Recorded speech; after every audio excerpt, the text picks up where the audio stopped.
आज मी तुम्हाला मुलीचे शिक्षण प्रगतीचे लक्षणाविषयी 2 शब्द सांगणार आहे. ते तुम्ही शांतपणे ऐकून घ्या.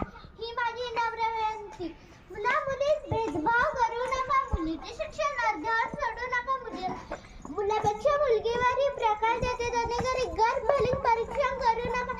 मुलीची संख्या कमी होत आहे तर सरकारने लेख वाचवा लेख शिकवा अभियान सुरू केलं आहे. म्हणून म्हणते की मुलीला शिकवा, भेदभाव हटवा. नुसते जमायचे नाही, मुलीला शिकावून शहाणं बनायचं आहे.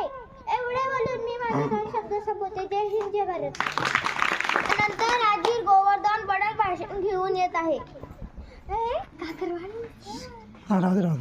काय होतं चुकून झालं काय करावं. आदरणीय व्यासपीठ, पूज्य गुरुजन वर्ग, माझे सर्व मित्र मैत्रिणींनो, आज मी प्रजासत्ताक दिनानिमित्त आपल्यासमोर जे 2 शब्द सांगणार आहे ते आपण शांतपणे काही विनंती. सर्वप्रथम आपणा सर्वांना प्रजासत्ताक दिनाच्या खूप खूप शुभेच्छा. आज आपल्या भारत देशाच्या प्रजासत्ताक दिन आपण मोठ्या उत्साहात साजरा करत आहोत.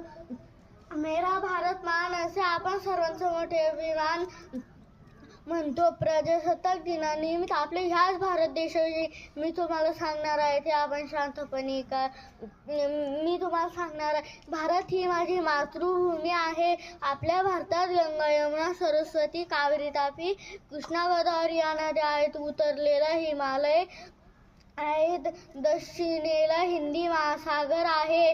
धरतीवरचा स्वर्ग म्हणजे काश्मीर सुद्धा भारताचाच. आपल्या भारताला महान संस्कृती लाभलेली आहे.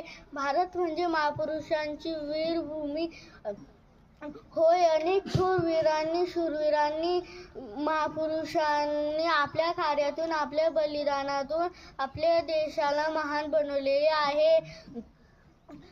शेवटी एवढेच म्हणेन, जहा डाल डाल पर सोने की चिड़िया करती है बसेरा.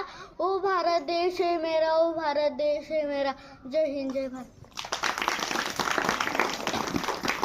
यानंतर शिवराज गजानन बांबर्डे भाषण घेऊन येत आहे.